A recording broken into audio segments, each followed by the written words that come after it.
Hi, John Cooper. I'm an orthopedic surgeon, and I'm going to talk about the evidence and evolution of negative pressure wound therapy in reducing surgical site infection. I'm an associate professor of orthopedic surgery. I work at New York Presbyterian Hospital, Columbia University, Irving Medical Center in New York City. As disclosures, I am a paid consultant with 3M Healthcare Medical Solutions Division, as well as a couple of implant companies which are not relevant to today's topic. The objectives of the talk that I have are to examine the science of closed incision negative pressure therapy, to describe the clinical effectiveness for incisions at high risk for perioperative complications, and third, to explain, and at the end, explain the process and implication of an FDA de novo classification, which I'll get into what that means at the end of the presentation. So this is relevant to my world and to anyone's world who takes care of patients with surgical incisions, because we know these incisions don't always heal perfectly every time. Incision healing has an underappreciated role in postoperative recovery. From the orthopedic arthroplasty literature where I live, these are known to lead to an increased risk of infection, but even non-infectious wound complications can have long-term clinical ramifications for patients. This is a matched cohort series out of Washington University in St. Louis that shows patients that were readmitted to the hospital with non-infectious wound complications, things like dehiscence, things like hematoma, wound breakdown, that did not end up developing a deep infection, still had, when compared to those who healed uneventfully, lower patient-reported outcome scores and higher rates of pain 2 years later. These also have a significant increased risk of going on to lead to deep infection, which is a much bigger problem, quite a morbid problem, quite an expensive problem to treat. The rate of periprosthetic joint infection in hip and knee arthroplasty is well described, it's well studied, it's well known, and we'll talk about that a little bit later today. But the rate of superficial wound complications, I'd say, is something that has received in our field a lot less attention, primarily because many of these will eventually resolve on their own. And only when they really go on to cause a longer term or bigger problem do they often get reported. However, there are a few studies that report the incidence, and they range between 5 and 14% incidence of these kinds of superficial surgical site complications in our literature. Deep infection has a risk 1 to 4% of lower limb arthroplasties. And after revision surgery, we were redoing a hip or knee replacement for some reason of failure. That can jump up to 30% in some patients with some indications for surgery. The burden of periprosthetic joint infection is unfortunately something that's increasing in our world. And year over year, the rates just continue to climb despite advances in, in understanding risks, in prophylactic measures, and even treatment measures. This burden continues to climb. Not surprisingly, the burden of cost also continues to climb year over year. These costs can be quite large. The cost to treat a surgical site infection averages about $13,000. But if you look just at deep periprosthetic joint infection in a hip or knee that's always a surgical indication, often requires multiple surgeries, that cost jumps up in 2021 to over $100,000 in today's dollars. And that doesn't really include the soft costs, so the things that are more difficult to measure, like delays in returning to work, decreases in patient satisfaction, and distress to the surgical team, our office, decreased availability to help other patients because we're seeing our postoperative patients back unexpectedly to deal with ongoing wound issues. These are all things that even if a patient never gets an infection, these are all things that we'd rather avoid. And finally, readmissions are becoming, in every field, something that's a quality metric and something that is often met with penalties for unexpected postoperative admissions. We've been dealing with that in our field for over 5 years, and it's making its way through the surgical subspecialties. The surgical wound has been and still is the leading cause of unexpected or unplanned readmission in the global period following surgery. In hip and knee arthroplasty, it explains about 50% of the unplanned readmissions, greater than all the medical complications like heart attack, stroke, pulmonary embolism, DVT, all those orthopedic complications like dislocation, fracture, all those are dwarfed by wound complications, which are by far the biggest driver of unplanned readmissions.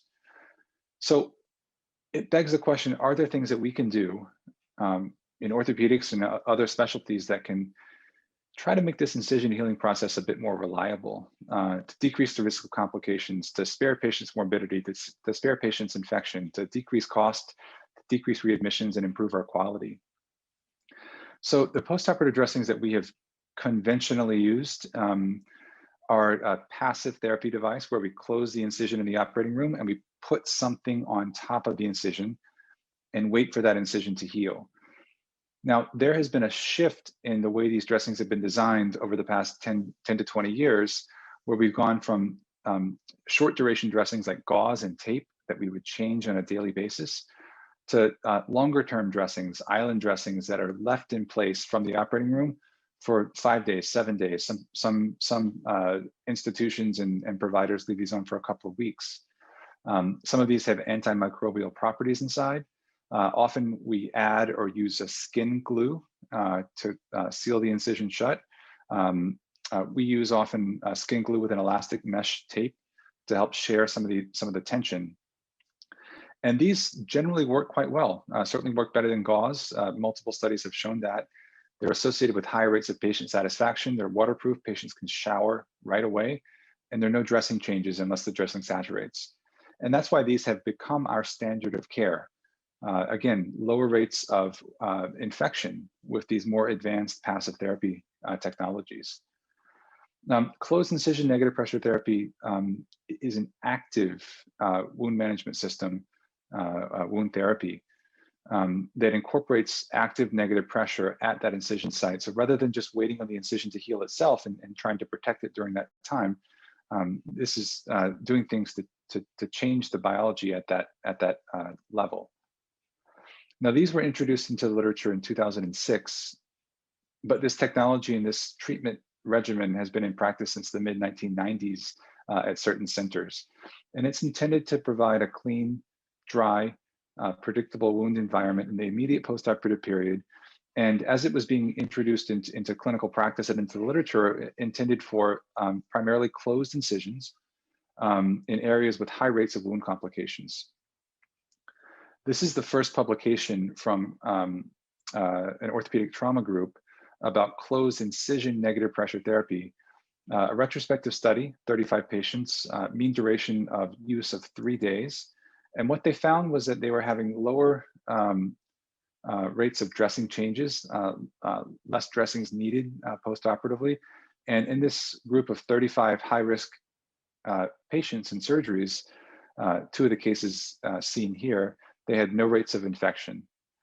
So not a very powerful study, but an interesting study, and one that introduced this thought process into our literature. This has evolved quite a bit since those early iterations of kind of a custom do-it-yourself, take a product intended for open wounds and apply it to a closed incision negative pressure environment. Our ability to design these dressings and apply them has changed a lot. And these designs have been optimized, they've been made quite easy to use, and most importantly in my mind is they've been made portable, so that these are dressings that can now be applied in the operating room. The patient can go to the recovery room, go straight home, and still get negative pressure therapy outside of the inpatient setting for a prolonged period of days. These can be used for up to 7 days at a time before needing to be changed. So how do these work? Why have these become much more popular as years have gone and as we started to focus on the negatives of incision healing in certain patients? Well, we don't quite know is the answer. There are a number of mechanisms that seem to help. Probably it's a combination of many, if not all of these contributing to changing the local wound environment. But we don't know exactly which of these is most responsible for the clinical results that we see with closed incision negative pressure therapy dressings. In my mind, one of the bigger benefits of this is that when you take a sponge, a closed cell foam sponge, and you apply negative pressure to it, it closes down, and you see that sponge suck down, but it also draws inward and it gets narrower as that negative pressure is applied. And what that does is it takes the incision and it relieves some lateral tension, some of the shear force, some of the tension that's trying to pull that incision apart. It mitigates some of that tension at the wound edge. And it does so by about 50% compared to just a dry dressing placed on top. So a big difference at minimizing some of this lateral tension that can impede wound healing.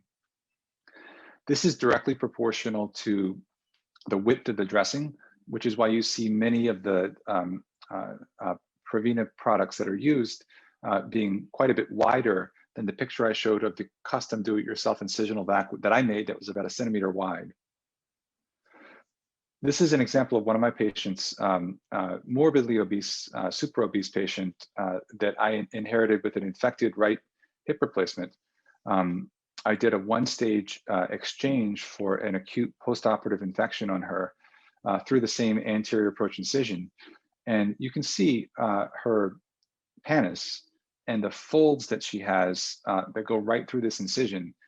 And by taking a dressing like this, an open cell dressing like this, putting it right on and applying negative pressure to it, in effect, we're almost splinting the skin, or at least partially splinting the skin. So as she gets up out of bed, as she moves her torso back and forth, there's a lot less of this mechanical irritation of that incision that's trying to heal. Negative pressure also promotes perfusion at the incision edges, which is an important thing. We all know we need blood flow to heal. As soon as negative pressure is applied, the blood flow to the incision edges increases. And that does so as long as the negative pressure is applied. So patients who have impaired microvascular issues, like smokers or diabetics, are able to get more blood flow to the area with the application of negative pressure. Negative pressure dressings have also been shown to decrease hematoma and seroma accumulation in the subcutaneous space. It was shown elegantly in animal models where you can create a potential dead space for fluid to accumulate. And when you apply a dressing on top of that potential dead space over closed skin, and you compare a standard of care dressing to a negative pressure dressing, the areas that are dressed with the negative pressure active therapy dressing have a lot less fluid accumulation in that dead space than just the standard of care dry dressing does. And that's not because it's being sucked out through the dressing and into the canister. In fact, in these animal models, there was no suction of fluid through the incision into the external environment. When this was studied further, it was found that what's actually happening is the lymphatic system seems to be activated and cause fluid egress away from the surgical site into the central lymphatic flow when negative pressure is applied on top of the closed incision. And this was found by the investigators putting in radio-tagged nanospheres that were tagged with different radioisotopes, and they could measure what happened to the fluid in that potential space, and they could see the fluid underneath the closed incision negative pressure therapy was being taken up into the lymphatic system at a much greater rate than that under a dry dressing. This is that concept illustrated in a human study. This is a prospective randomized controlled trial from Europe showing patients undergoing elective total hip arthroplasty. When dry dressings were applied, the majority of patients had a subcutaneous seroma. When negative pressure was applied, less than half of the patients had a subcutaneous seroma. So less fluid accumulation in that subcutaneous space. In addition, when fluid did accumulate, the volume of that fluid was significantly lower under a closed incision negative pressure dressing compared to a standard of care dry dressing. Furthermore, as the healing process progresses, the quality of the healed incisions is different when a negative pressure therapy dressing is used at the onset of the healing process. So in this animal model, surgical incisions were made and closed, and they were dressed with dry dressings and they were dressed with negative pressure therapy dressings for 1 week. And then the animals were allowed to live for 6 weeks before samples were harvested of the incisions from the different dressing arms. And a sample of normal skin was harvested as well. And what the investigators found here was that the areas of tissue that were underneath the negative pressure dressings were recovering their mechanical properties at a faster rate than those that were treated under dry dressings. So just the negative pressure therapy dressing being there for a few days in the beginning of the healing process led to a greater return of mechanical properties of peak stress, peak strain, and strain energy density at 6 weeks compared to a standard of care. The quality of the healed incisions was also different from a histological perspective. You can see a narrower zone of scar in the deep dermis under negative pressure dressings compared to a dry dressing group. This translates into the quite different clinical appearances. This is a porcine animal model with paraspinal incisions where you can see same incisions were made, same closure was done. These two incisions were treated with two different dressings. And you can see under a standard of care dry dressing, a very typical healthy looking 5-day-old incision. But when compared to the negative pressure dressing, a much more mature looking incision, less swelling, less edema, no areas of wound dehiscence at all, and sutures at 5 days almost look like they could come out. Again, same animal, same kind of simulated surgical incision, different outcomes.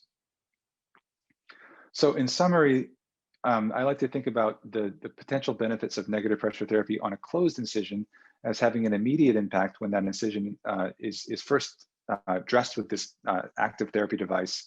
It's protected from the external environment. There's decreased mechanical forces on this. There's increased appositional strength of that incision edge, and there's increased perfusion to the skin edges as soon as that's turned on. There's this intermediate term impact over the first week while this is on with decreased edema, decreased hematoma and seroma, and an increased lymphatic involvement. And then there are some longer term benefits with increased and improved incisional strength and quality and changes in histology that happen, even from just a few days of negative pressure therapy at the beginning of that healing process. So how does this translate clinically? There's a wealth of literature on the benefits of closed incision negative pressure therapy across a range of different surgical specialties. And I'll try to touch on a few of these here today. I could spend the next hour talking about any individual one of these areas, but I'll try to pick some highlights. And I'll start with my field of orthopedic surgery. This is an orthopedic trauma study from 2010, looking at closed incision negative pressure therapy over surgical incisions to treat acetabular fractures. Here, about 300 patients were treated, the majority with closed incision negative pressure therapy, some with standard of care. And what the investigators found was the infection rate was significantly lower when incisional negative pressure therapy was used compared to the standard of care treatment. Over 6% infection rate with standard of care dry dressings compared to just over 1% with incisional negative pressure therapy. This is a prospective randomized controlled trial, also in orthopedic trauma, looking at 3 different level 1 trauma centers that recruited patients with high energy lower extremity fractures. When patients were admitted to the ER with high energy tibial plateau, pilon, or calcaneus fractures, if enrolled in the study, they were randomized to either get a dry dressing, standard of care, or they were randomized to get a negative pressure dressing for 2 or 3 days after surgery. These were all closed injuries, and the investigators looked at the rates of acute and chronic infection and wound dehiscence. And what they found in the dry dressing control group, very typical for this high-risk patient population, a 19% rate of wound infection. When they used negative pressure therapy, even just for 2 or 3 days, that rate dropped in half, down to 10%. They found similar numbers at the rate of wound dehiscence. 16% in the standard of care group dropped down to 8% when incisional vacs were used. This kind of cost analysis was not part of the original study, but helpful when analyzing this data because we know that incisional negative pressure therapy is a more expensive intervention than gauze. So this kind of cost analysis asked the question, if a negative pressure dressing, which is more expensive, were to have been used in every patient, but if the rate of wound infection were able to be cut in half, as was shown in this study, would you end up spending more money in dressings, or would you end up saving money in decreasing the need for intervention? And here it was a very simple analysis to do. If negative pressure had been used in every patient in the study, instead of being split 50-50, they would have saved $7,000 per patient on average across the entire patient population, simply by reducing the incidence and risk of surgical site infections. Now, the field of vascular surgery is one that has a lot of literature published about closed incision negative pressure therapy. This is one of the earlier studies from 2013, looking at this Prevena device, a comparative retrospective study of open groin incisions comparing the standard of care, which was mostly dry, but some skin glue dressings, to a Prevena negative pressure therapy group. And the endpoint was infection rate at 30 days. And what the investigators found here was that in the control group, they had a 30% rate of wound infection compared to a 6% rate, which was highly statistically significant in the Prevena group. Same kind of cost analysis, same kind of assumptions, slightly different numbers because it's a different cost to treat these kinds of infections, actually lower to treat these kinds of infections. The investigators found, using their data, found that about $11,000 difference in the cost in favor of negative pressure therapy dressings. A more recent prospective randomized controlled trial in vascular surgery, this out of Philadelphia, again looking at open groin incisions, femoral incisions that were closed primarily after elective vascular surgery, randomized patients between Prevena and a control gauze dressing group. And they looked at a few different endpoints: wound complication rate, length of stay, reoperation, readmission, and actual hospital costs, not estimated hospital costs. And what they found was the rate of major wound complications decreased from 25% down to 8.5%, which was highly statistically significant.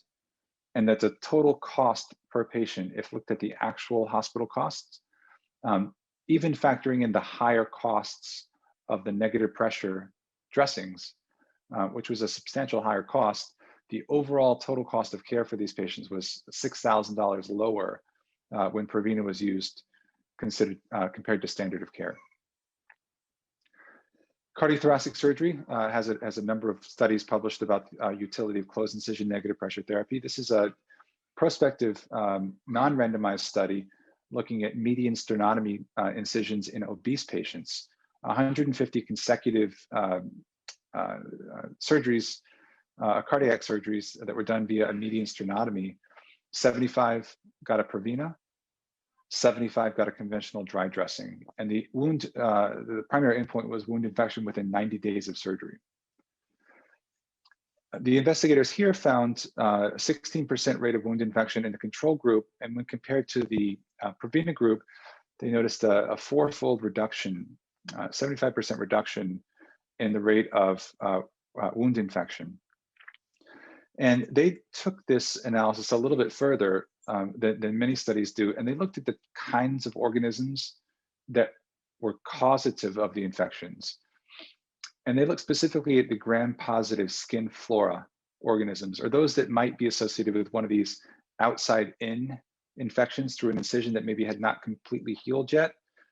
And they found that, not surprisingly, the vast majority of their infections were coming from gram-positive skin flora infections. But when negative pressure therapy was used, that rate dropped by tenfold down to just 1.3%, suggesting that the negative pressure therapy device did a really good job at preventing these gram-positive skin flora type infections. Same kind of economic analysis, same kinds of assumptions. It's expensive to treat these if the patient gets an infection. They would have saved about $7,000 on average per patient by having used negative pressure therapy Prevena devices in every patient up front. This is a study about patients getting abdominal wall reconstruction, a retrospective study looking at these kinds of massive surgeries that have very high complication rates, the kinds of incisions that as you're closing them, you're just dreading the kinds of wound complications and wound dehiscences which may happen from these. So this is a retrospective study looking at 56 patients that were treated either with incisional negative pressure therapy or with a conventional dry dressing approach for these abdominal wall reconstructions. And they looked at a few different outcomes, and the investigators found lower rates of almost every outcome of interest here, significantly lower rates of wound complication, skin dehiscence, skin fat necrosis, seromas, hematomas, and infection when treated with negative pressure therapy dressings compared to standard of care. Rounding back out into orthopedics, I'm going to move into the hip and knee arthroplasty world where I spend my time. This is a technology that I adopted into my practice in 2014, largely based on the results seen in other surgical specialties, orthopedic trauma, vascular surgery, cardiothoracic surgery. There was really no literature in orthopedic hip and knee replacement about the benefit of these. So I started using it for a couple of years, and then I decided to look back retrospectively at my data in my revision population. So I went back in 2016 and looked at 140 of my patients who'd undergone hip and knee reoperation. Over this time, I had transitioned from standard of care silver impregnated antimicrobial dressing. And in 2014, I began in my highest risk patients, began using a Prevena negative pressure therapy device. And so the point of this study was to look at and see if there were any differences in wound complication rates and wound infection reoperation rates between the group that got a negative pressure therapy dressing and the group that got the standard of care. And these weren't exactly comparing apples to apples here. Patients were overall similar, but the group that got the negative pressure dressing were actually a higher risk group overall from a surgical standpoint, because when I went back and looked at it, I was self-selecting my highest risk patients that I was most worried about for these dressings. So not quite comparing equal groups. But when you looked at the data, that didn't seem to make a difference, because the group that got the negative pressure therapy dressing, even though they were in a higher risk group, they had significantly lower rates of wound complications and surgical site infections with big drops from 27% down to 7% rate of wound complication rate and 18% down to 3% rate of surgical site infections.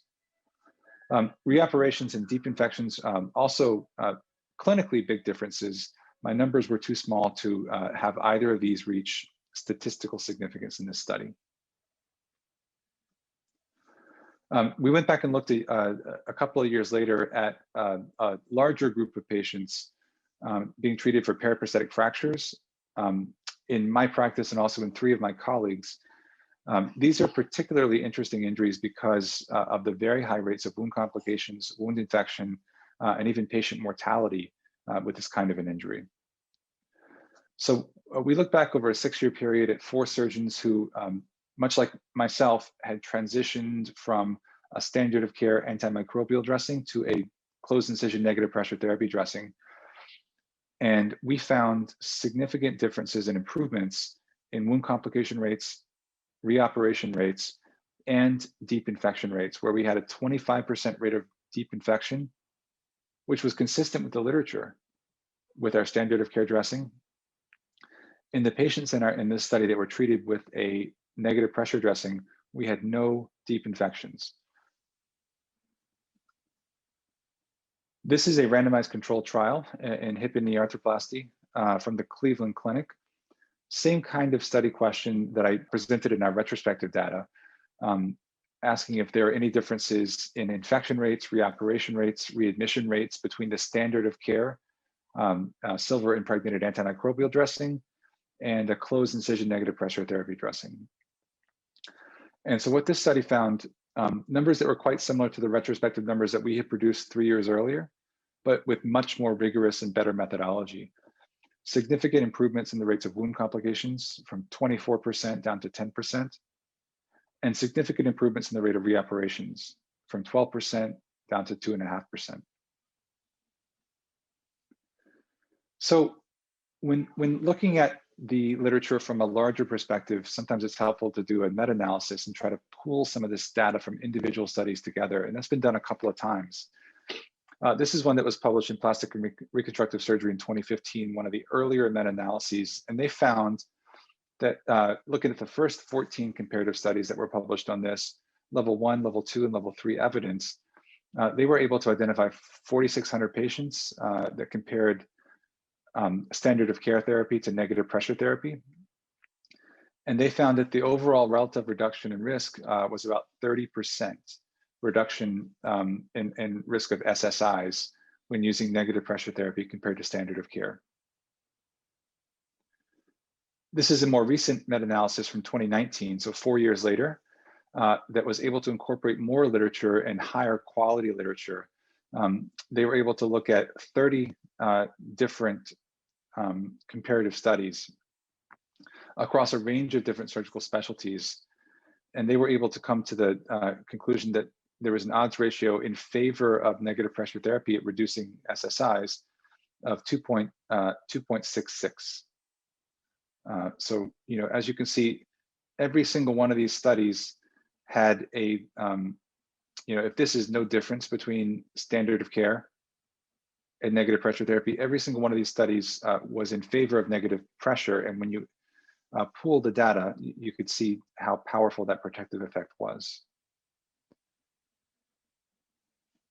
They broke it down into observational trials, odds ratio of 3.15 in favor of negative pressure therapy, and randomized control trials as well. They also looked across a different surgical specialties. They looked at colorectal surgery, obstetrics, lower extremity surgery. Most of that was orthopedics, groin and vascular surgery, and cardiac surgery. And you can see in almost every one of these different populations, a significant reduction in SSIs compared to standard of care.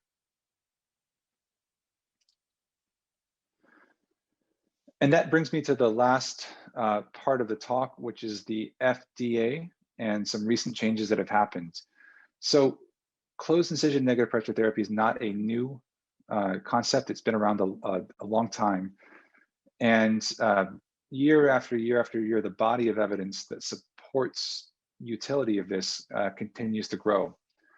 And the FDA has a pathway to classify novel medical devices and give on-label indication statements for devices aimed at specific targets. And this is available controls to provide reasonable assurance of safety and effectiveness for the intended use. And the FDA is, as I think we're all aware, is a very conservative body. And they really wait for an abundance of evidence to be able to assign on-label indications for medical devices. And that's why I think this is an important on-label indication, is that there are a number of different medical devices on the market that provide closed incision negative pressure therapy. They each have some supportive evidence for them, but only one of the closed incision negative pressure therapy devices on the market now, the one with by far the most evidence, which is the Prevena negative pressure therapy system, has been granted through the FDA's de novo process a new indication statement by the FDA. And it's here on the screen. I'll read it to you. Prevena and Prevena Plus therapy units manage the environment of closed surgical incisions, and they remove fluid away from the surgical incision via the application of negative pressure therapy. When used with legally marketed compatible dressings, these devices are intended to aid in reducing the incidence of seroma. And this is the important part here. And in patients who are at high risk for postoperative infections, the Prevena devices aid at reducing the incidence of superficial surgical site infection in class 1 and class 2 wounds. So this is the first medical device, the first postoperative dressing, and still the only device on the market that has an on-label indication from the FDA based on the evidence that I presented at decreasing the risk of superficial surgical site infections in higher risk patients. And I think this is an important indication, an important recognition of all the data that's been pooled for this kind of device. Thank you very much.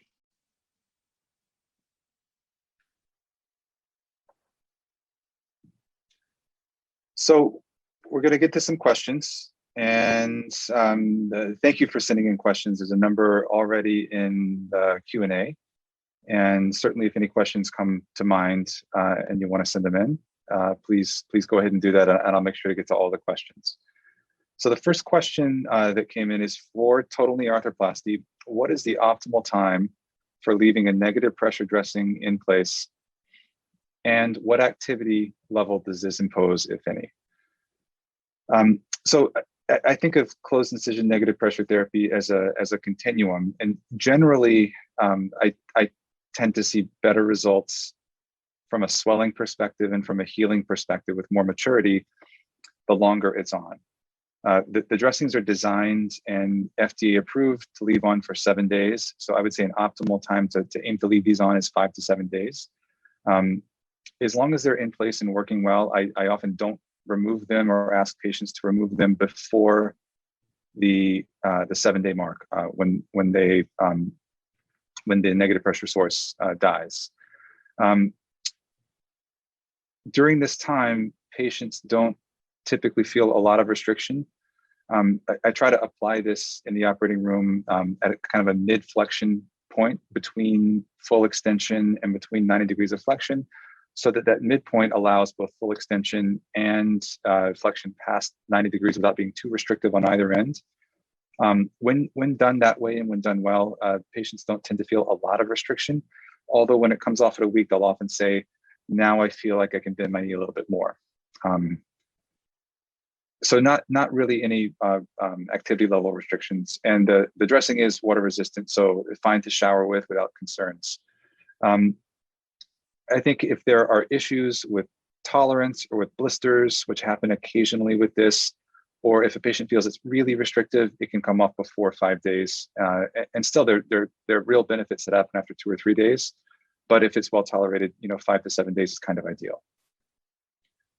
And that question comes into the next one quite nicely. For revisions, have you kept a VAC on for 7 days? And I think that means a negative pressure dressing on for 7 days, and then removed and replaced with another one for 7 days. And does that give better results, or is 7 sufficient? So yes, I have certainly used negative pressure for longer than 7 days. Again, going back to the continuum thing, I think the longer it's on, the more benefits that you get. In a straightforward incision, a primary incision, even in a high-risk patient, I think the benefits start to decrease quite a bit after that 5 to 7 day mark. And although things will probably get better beyond that, I'm not sure that the value is there for another dressing.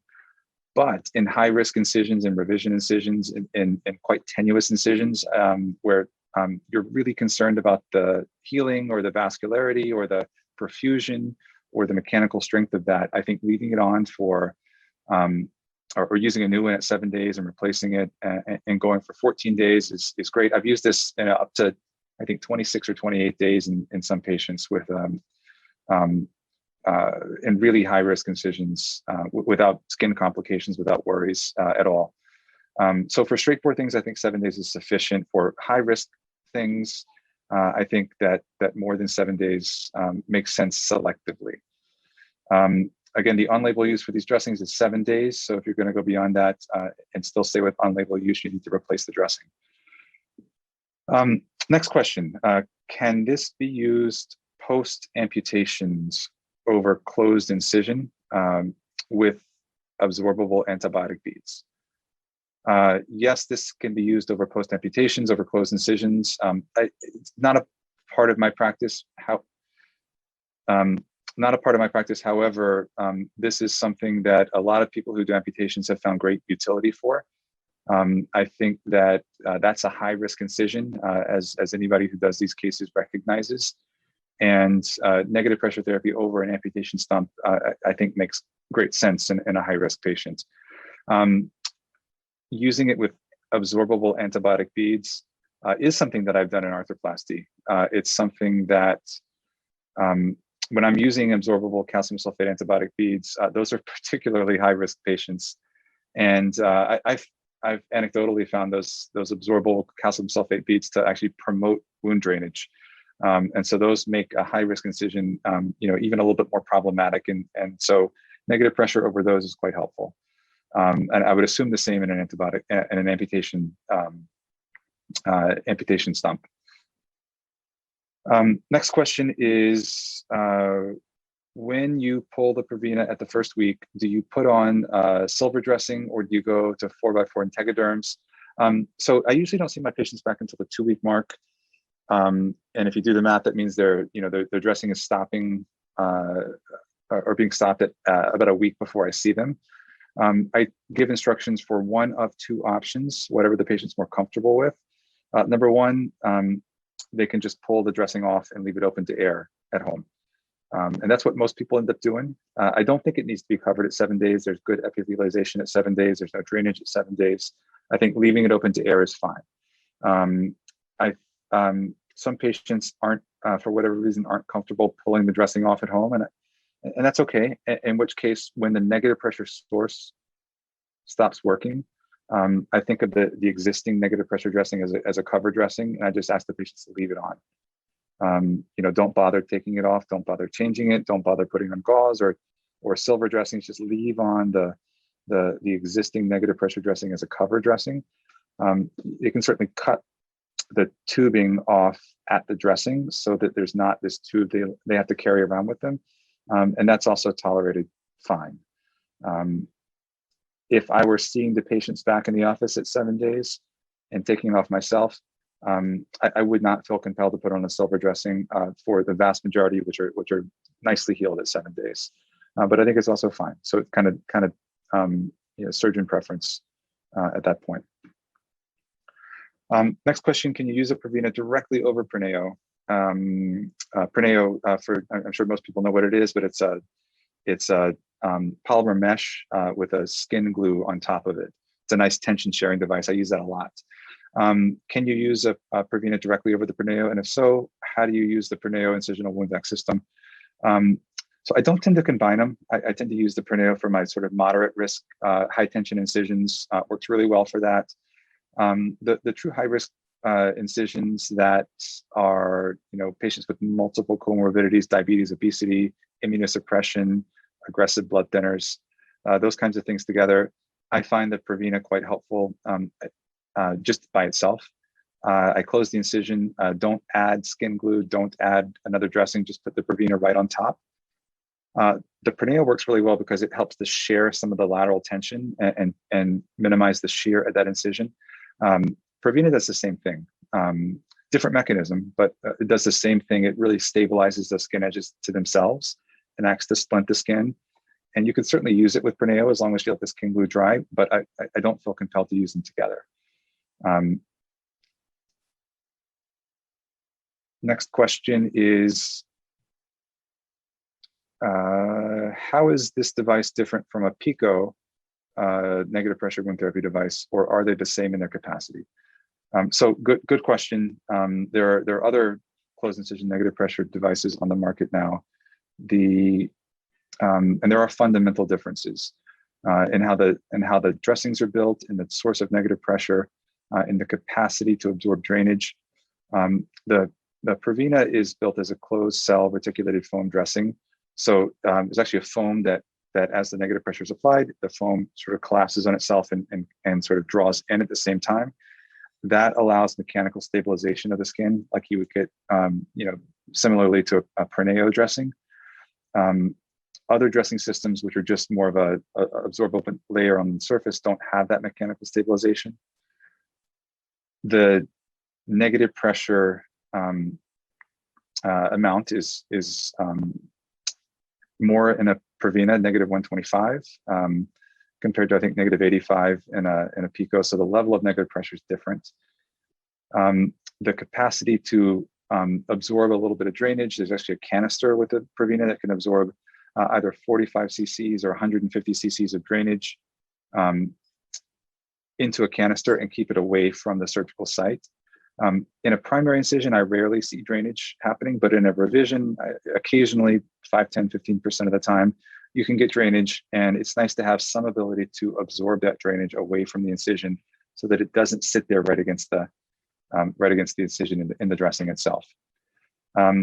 The clinical results of these also quite different. If you look in the literature, there was a really good couple of meta-analyses published in the plastic surgery literature showing outcomes of Previna studies and outcomes of other negative pressure studies.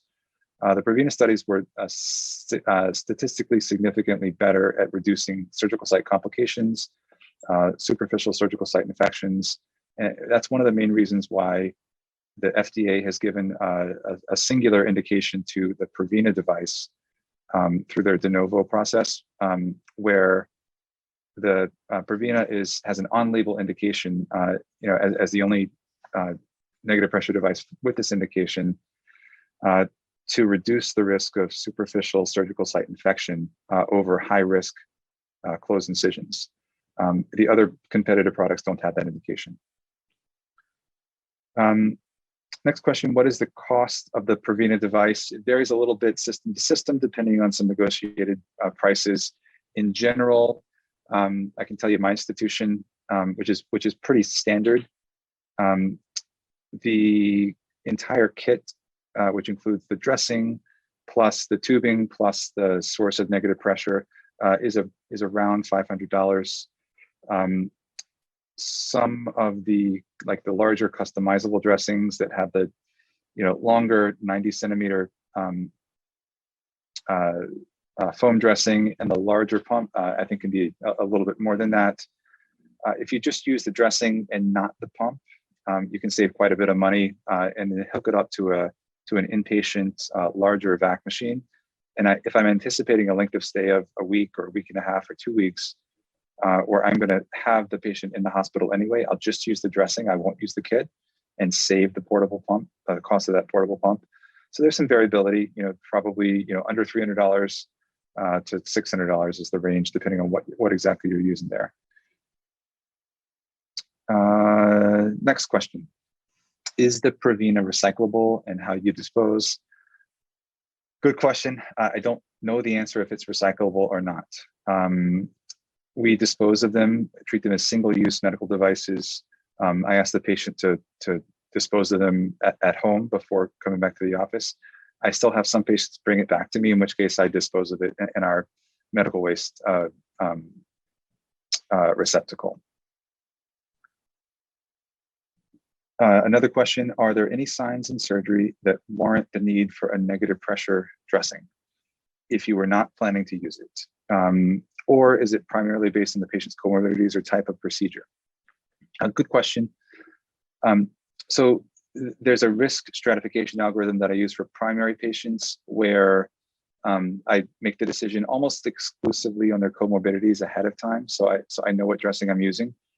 So if a patient has 2 or more significant comorbidities that predispose them to delayed wound healing, they're likely to get a Previna. And if they don't, they're likely to get a standard dressing. And that rarely changes. In revisions, most patients are likely to get a Previna because the revision stakes are higher, the rate of wound complications is higher. The downside of a wound complication is greater in those cases. There are rare things that make me switch. If the closure is just for whatever reason not coming together well, or if the skin is very friable and thin, or if I've done something to the skin where I may have burned the edge with a bovie, or the knife may have slipped and may have cut perpendicular a little bit. Something very rare, but I'd say not ideal, and I'm concerned about incision healing, then I think a Prevena can be quite helpful in those situations. But usually it's a decision made ahead of time. Next question: after you remove the Prevena, what dressing do you place? I think covered mostly this in the previous question. So for most incisions, I'm not covering it when the Prevena comes off. It's staying open to air because it's epithelialized and healing well. If there's any drainage or any concern or any small wound dehiscence at all, which is uncommon, then I will cover it. And a silver impregnated occlusive dressing is a nice dressing to have for that scenario. Very rarely, if there's still persistent drainage when the initial Prevena comes off, I'll put a new one back on again. All right, this is a good question, and this is one I was hoping somebody would ask. Otherwise, I was going to make it up and ask it myself. So for the wounds that did not get a Prevena immediately in the operating room, but that you note on the postoperative visit, or I will also include this to sort of in the hospital stay for an inpatient, that you're getting a developing hematoma or seroma forming, or some incisional drainage, or the incision dehiscing. How quickly can Prevena be obtained to address the wound, and what do you do with the surgical site while you wait? This is a very local question. If the patient's in the hospital, it's very easy to get one. They're still there. It can be obtained in a matter of minutes. I think a good question that's part of this is it a good idea to use a Prevena for a problematic wound when you didn't apply one in the operating room? I say clearly yes. I think it's a very good wound rescue device. There's a study published on incisional vacs from the Rothman Institute in Philadelphia, done 6-7 years ago, that showed a high success rate of rescuing draining wounds that happen on day 3, day 4, day 5 post-op with closed incision negative pressure therapy. So I think it's a good idea to do. I've had a lot of success with that. Not universal success, but better than what I was getting previously. So how quickly can you obtain one? It really depends on your local dynamics. So we stock 1 or 2 in all of our offices, and it can be a month or 2 before I'll use it, or I can use 1 a week for a couple of weeks if I've gotten particularly unlucky. But I always have one in the office for that situation. If you don't have one in the office, then you need to figure out a way to get one. I think that the KCI rep can be quite helpful for that, but it's going to take some time to get one. What do I do with the wound while I'm waiting for one? Immobilize as much as possible. So for a knee, I will put them in a knee immobilizer, wrap them with a compressive wrap. If there's a big subcutaneous hematoma or seroma putting pressure on the skin from deep, I think it's a good idea to try to aspirate that and decompress that so that there's not that fluid pressure pushing fluid out of the incision.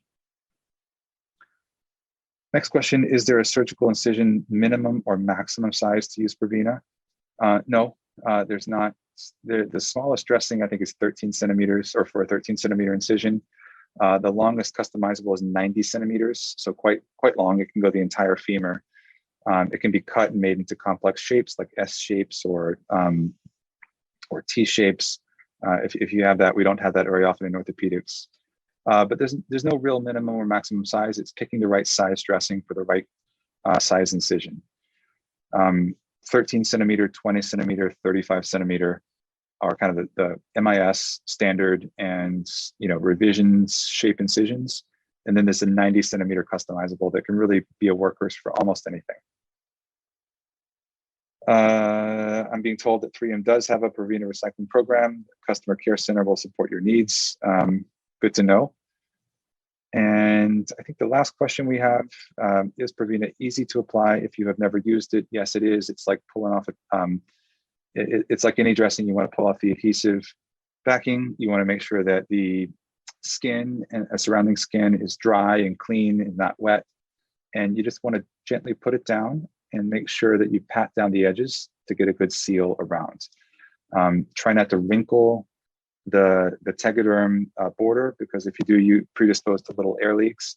but really quite simple, quite easy to apply. I'm not sure I'm much better at it, after 500 of them now than I was after my first or second one, back in 2014. It's a very straightforward technique and not hard to do. And with that, I think that's the end of questions.